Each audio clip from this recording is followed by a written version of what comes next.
While the regular season for college football has come to an end, we still have postseason hopes here in Bloomington, but for everybody across the country, it's portal season, baby.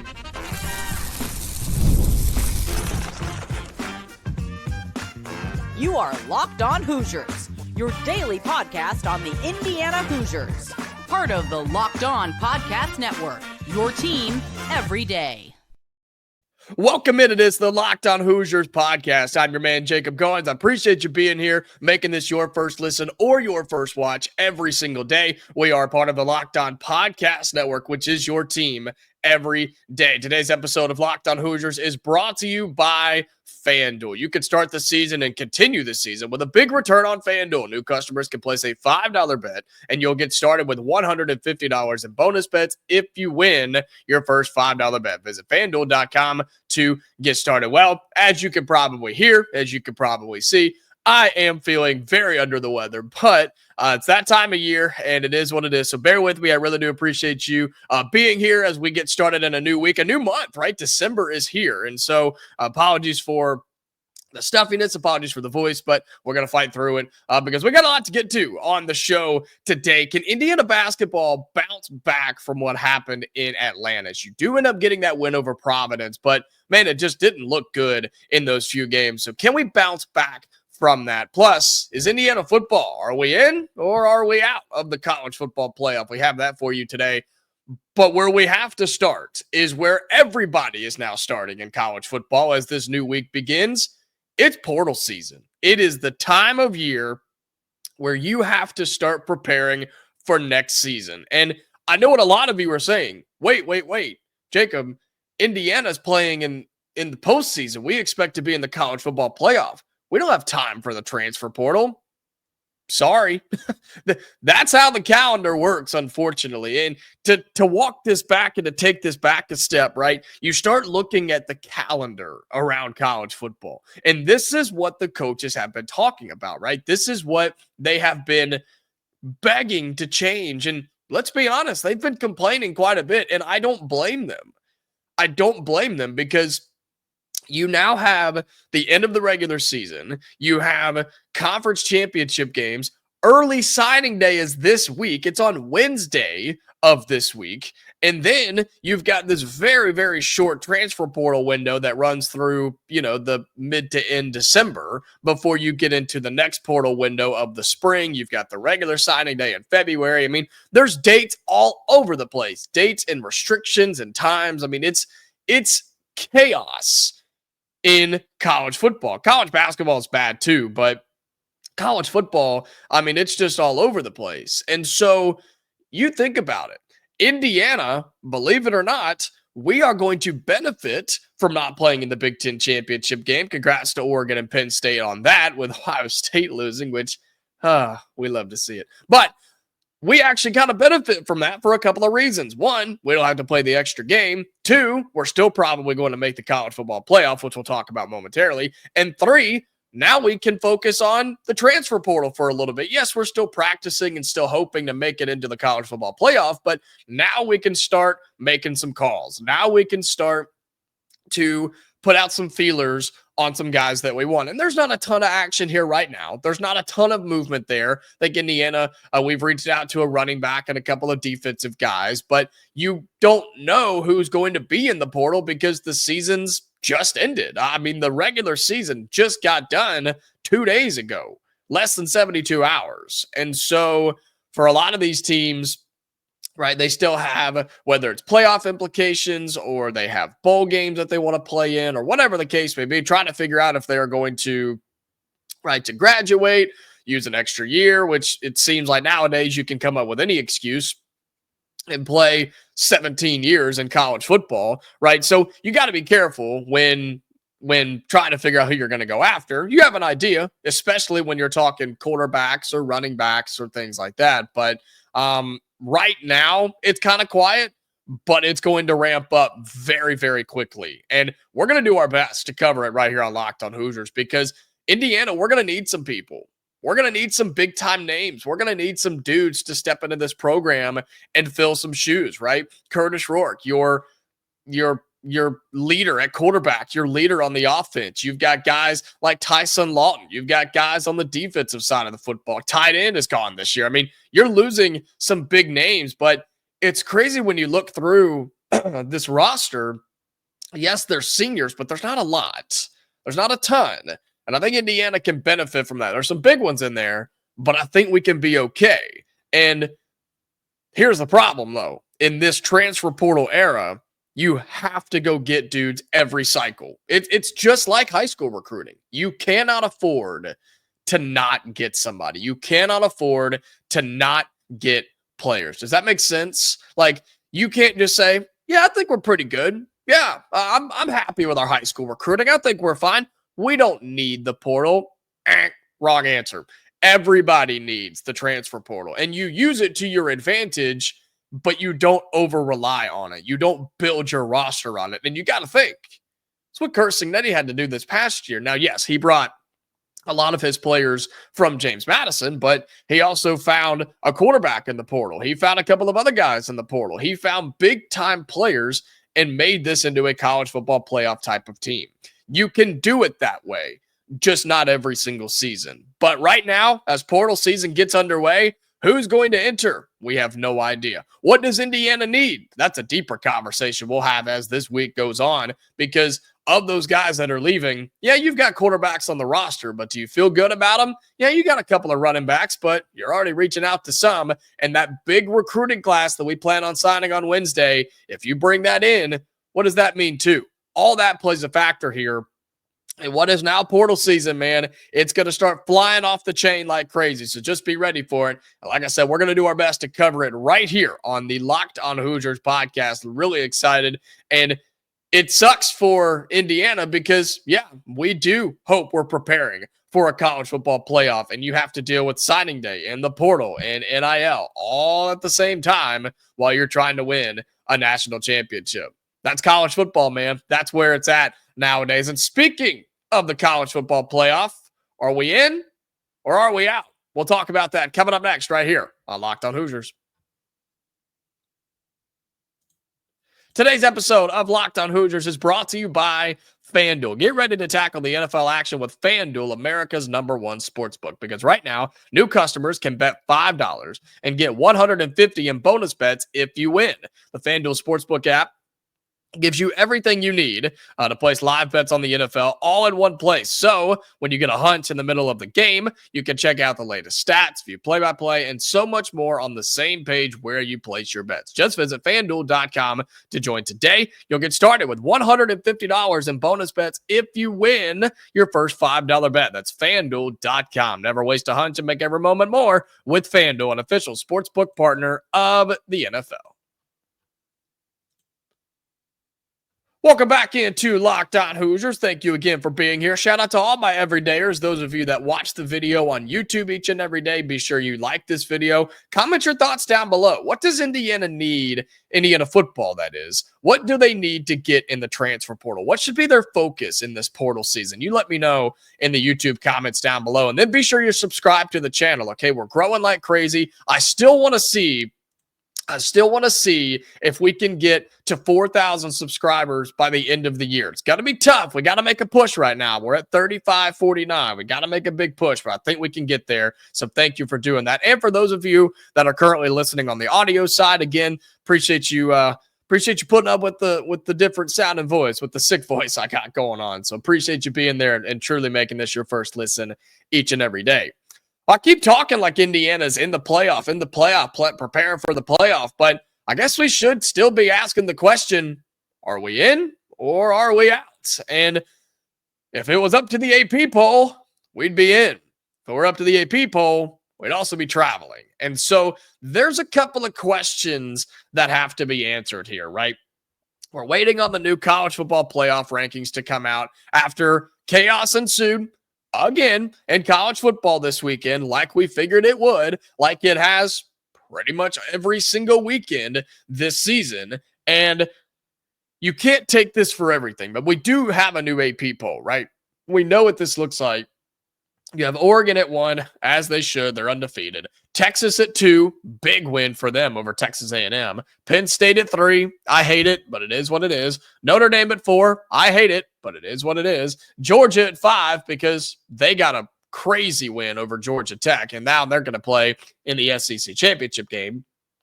You have Tennessee at 6, Ohio State at 7, SMU at 8, Indiana, there we are at 9, Boise State 10, Alabama 11, Arizona State at 12. That is not going to be a direct reflection on the college football playoff. We know that, right? We absolutely know that because you look at what last week's playoff looked like.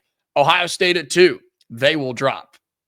And then everybody will probably move up. So it probably will be Oregon, Texas, Penn State, Notre Dame, Miami, gone. Georgia will skyrocket. Tennessee, they'll move up because of people in front of them. SMU will move up because of people in front of them. Indiana very well should move up because of people in front of them. They absolutely should. I think Boise State will move up. I think Clemson will move up. Alabama will, I guess, move up. They beat Auburn in the Iron Bowl, so I guess they'll move up. Ole Miss, I guess, will move up. South Carolina should definitely move up because Clemson's going to drop like a rock because they lost to South Carolina. I think Arizona State moves up, right? So I think just by default, everybody kind of shifts up, and Indiana's 10. Now, here's what's important. We're not going to get the automatic bid from the Big Ten. We know that because we're not playing in Indianapolis this week. But what we need is to be a top 8 seed. The top 8 are the ones that get to host the first round of the playoff rather than having to travel somewhere. So the first 5, or I guess the first 4, will automatically be 1, 2, 3, and 4. And then you've got that 5th conference champion that automatically gets in. They just don't get the first round bye, right? That's a Boise State, UNLV, something like that. Indiana then needs to be 5 through 8. So that way you can host a playoff game because you have 5, 6, 7, 8, right? You have those 4 that will host 9, 10, 11, and 12, right? That's math. And so I think Indiana can get there. I really, really do. And this week is interesting, right, folks? This week is interesting because we're going to see what the playoff committee does. We're going to see their rankings, and they won't have anything to defend it, and ESPN's not going to ask them anything about it. But then we get to find out, right? It's in the rules where they are not supposed to punish teams for losing in the conference championship games. And there are several teams this week that definitely could be punished, right? What about Boise State and UNLV? Winner is in, losers out, right? The winner is most likely in as that 5th highest ranked conference champion. The loser's not making a playoff after that. There's no way. Tulane, they're done. Army's not getting in either. Even the winner of that's probably not going to be in because Tulane losing to what? Memphis on, was that Thanksgiving night that they lost? Yeah, that's not going to happen. What about in the Big 12? How about Iowa State and Arizona State? The winner is obviously in from the automatic bid, but does the loser get in at 10-3? I doubt it. Because I bet they're going to put more Big Ten schools in. I bet they're going to put more SEC schools in. So keep an eye on that. I think Georgia, Texas, I think that's a wash. I don't think whoever wins, obviously they're in. Loser, I think, is fine. Even Georgia being 10-3, I think they would still put them in. Penn State, Oregon's the same way, which Oregon's going to kill Penn State, by the way. Can I get that on the record, on recording, live right here? Oregon is going to crush Penn State in the Big Ten championship game. You mark my words. Spread is 3.5 right now, according to FanDuel. Give me Oregon all day. Now, Clemson, SMU, that's a different one too. Clemson has to win their ACC championship game to get in. If they don't, they're out. But what about SMU? Right? What if Clemson wins that? Would they punish SMU for being 11-2, that second loss being a conference championship game? Do you see where I'm going with this?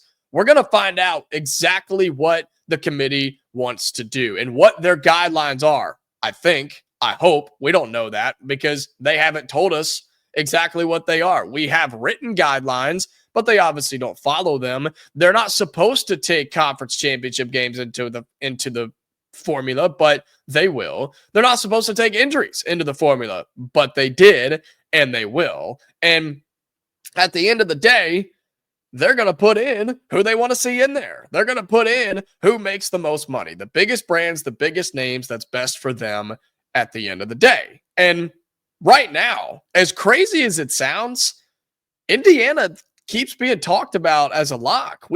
Everybody's just like, oh yeah, Indiana, you're in, you're good. Don't even stress it. You guys are fine. Enjoy the bye week. We'll see you in the playoff. And look, if that's the case, awesome. If that's the case, cool. But I don't know, man. I have a bad feeling about this. And I don't think we're out. I do think we will make it, especially with how ESPN has talked about it. I think we're okay, especially with what we did to Purdue on Saturday. Like, come on, man. We absolutely destroyed Purdue on Saturday. It was an embarrassment for them.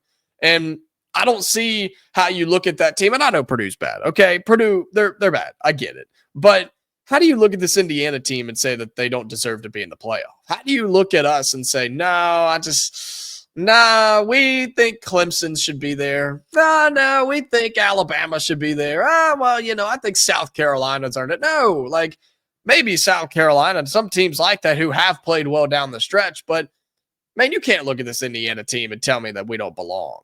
You can't look at us and say we're not one of the best 12 teams in college football. I just refuse to believe it. And so, while I may not be super comfortable where we are right now, it seems like everybody else is. We're going to find out together on Tuesday, tomorrow night, when they release the new rankings. And hopefully we are able to sit at home, get healthy, get refreshed, practice, get ready to go. And hopefully we get to host a playoff game. Could you imagine? Could you imagine how awesome that would be to host a playoff game right here in Bloomington at Memorial Stadium? Make that thing under the lights. That place would be going crazy. It would go absolutely crazy. And so hopefully that's the case. If not, if we got to travel, cool. We'll go and travel. We've won on the road several times this season. We're not worried about that. And we're not going to be traveling to Ohio State in the first round, I don't think. And so I think we'll be okay. And I think we would perform a lot better than we did on that road game against Ohio State. And so we'll see. I think Indiana's in. But the question now, do we host or do we travel? We'll find out more tomorrow and talk about that more tomorrow and as the week goes on as well. But coming up on our final segment on Locked on Hoosiers, can Indiana basketball bounce back from what was just a pitiful performance in Atlanta? So we'll talk about that in our final segment coming up on Locked on Hoosiers. Today's episode of Locked on Hoosiers is brought to you by Game Time. Game Time is my go-to ticketing app for all things that you want. Sports, music, comedy, theater, you name it, and they've got it. They've got a new feature going right now. It's called Game Time Picks. It filters out the fluff to show you only the incredible deals on great seats, so you don't have to waste time searching through thousands and thousands of tickets. Game Time will literally do it for you. And I've used it several times, right? You get on the app and it shows you all the different seats in the venue, and you do the Game Time Picks, and it makes 75% of them disappear. Why? Because it's showing you the best ones, the best seats for the best price, for the best value. That's what Game Time Picks is going to do for you. You pair that with their all-in pricing, right? So you toggle that feature too, and it's going to show you your total upfront with no surprise fees at checkout.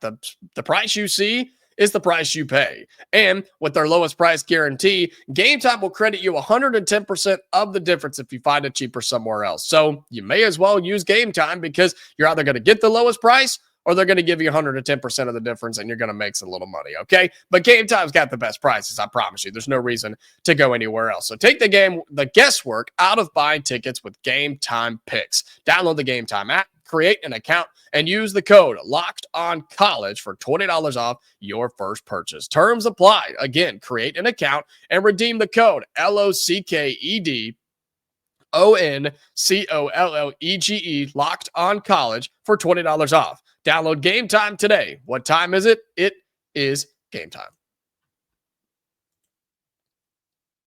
Final segment here on Locked on Hoosiers. Again, thank you so much for being here. And look, we're having a lot of fun. I hate that the regular season for football has come to an end.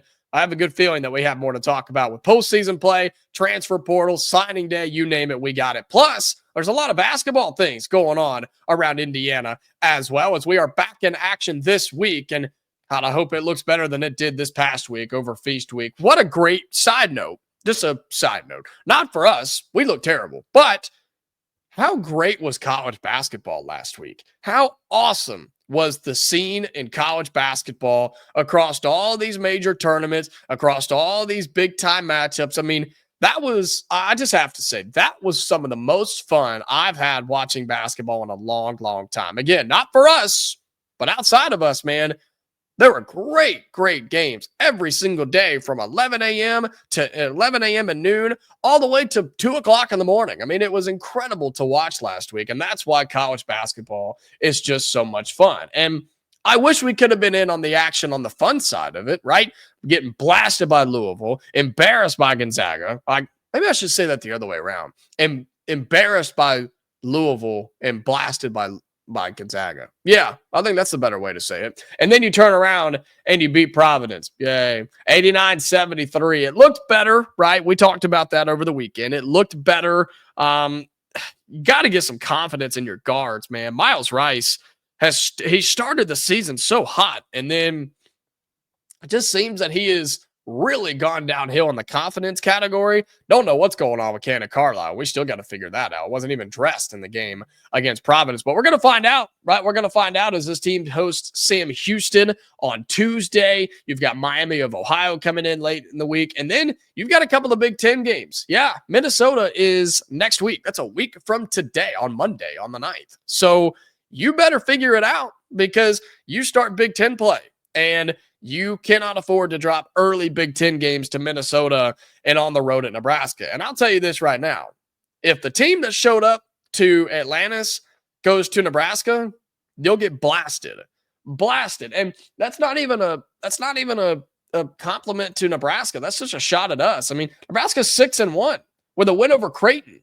And they got Michigan State coming up this week. Like, we're going to find out exactly who they are, but Indiana can't afford to play like that, man. Not in the Big Ten. That was just horrific. And so, I don't know. I said it this weekend, and I just think a lot of you are in this boat where it just seems like most of the fan base is completely checked out on Mike Woodson because early this season, he's given you no confidence. He's given you no examples that he's changed, that he's different, that he can adapt to this new look college basketball. He is yet to show that he has that or is willing to do it. I don't know if it's a inability to do it or an unwillingness to do it. I have no idea. Couldn't tell you.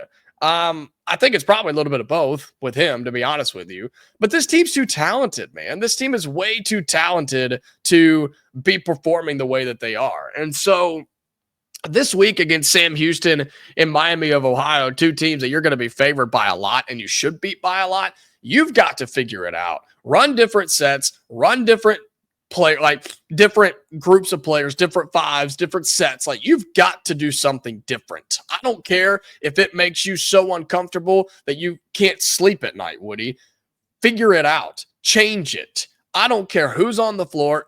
I think we all can agree that Trey Galloway's got to be on the floor now. I think we saw that. I think he proved that. And look, I said in the offseason that he wasn't going to start, that he could play an interesting role off the bench. But with Carlisle's struggles and possible injuries, he's going to have to play a big role now. And so he's got to be in there, and he's going to have to be a huge spark for this team, especially in these next few games before Big Ten play. And then in Big Ten play, he's going to have to be a difference maker for this team. You've got to find ways to get the ball to Mackenzie Mbako, who is still your best player, by the way. I don't know why we just all of a sudden forget that, but he's still your best player. So get him the basketball and feed it down low to Malik and Umar Ballo when it's necessary. But this stuff of just passing around the perimeter and just standing and watching and everybody flat-footed just watching the basketball, I can't stand that, man. We also got to get out and transition more, force more turnovers. Hey, turn the ball over less, right? How about that?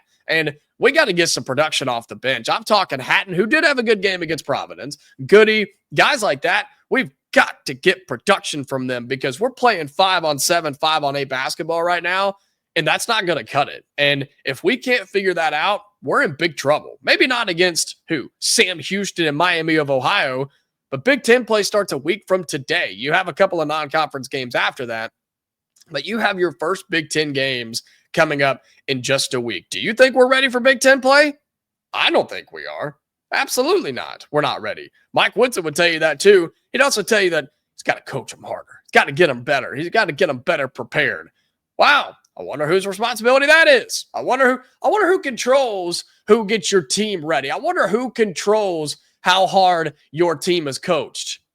Maybe the guy that's getting paid millions of dollars to do it. That's a head scratcher, huh? Indiana, you got Sam Houston tomorrow, Miami of Ohio later in the week, and Minnesota a week from today. Talking a lot more college basketball as the week goes on, more college football as well. But that's going to do it for today's episode of Locked on Hoosiers. Again, appreciate you bear with me here, fighting through, again, a pretty good sickness here. So trying to push through. I got a lot going on. Can't afford to be sick, but here we are this time of year. So again, appreciate you being here. If you're on YouTube, like the video, comment your thoughts down below. How in the world does Indiana basketball get it fixed? How do they look better this week before Big Ten play begins? And then subscribe to the channel if you have not already. And for those of you on audio, be sure you're following us. Be sure you have those notifications turned on. Would never want you to miss a new episode of Locked on Hoosiers. We're back tomorrow, Hoosier fans. So until then, stay safe, and I'll talk to you later.